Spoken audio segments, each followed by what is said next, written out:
નર્મદા જિલ્લાનું તિલકવાડા ગામ મેણ અને નર્મદાના સંગમ સ્થાન પર આવેલું છે અને પાણી આવતા મગર અને અજગર અને સાપ એવા રહેણાંક વિસ્તારો બાજુ આવી જાય છે। નમસ્કાર,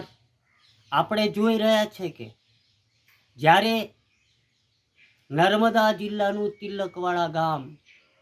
એ મેણ અને નર્મદાના સંગમ સ્થાન પર આવેલું છે અને જ્યારે પાણી છોડવામાં પાણી આવે ત્યારે કાંઠાના વિસ્તારના જે ગામ હોય ત્યાં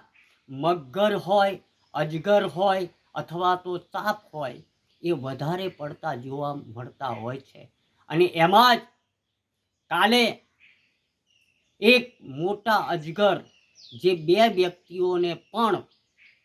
કાબૂમાં ન આવે એવો અજગરનું રેસ્ક્યુ કરવામાં આવ્યું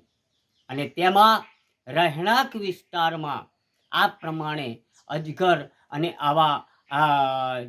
જાનવર જોવા મળતા લોકોમાં પણ એક કુતૂહલનો માહોલ અને એક ભયનો માહોલ પણ ઊભો થાય છે।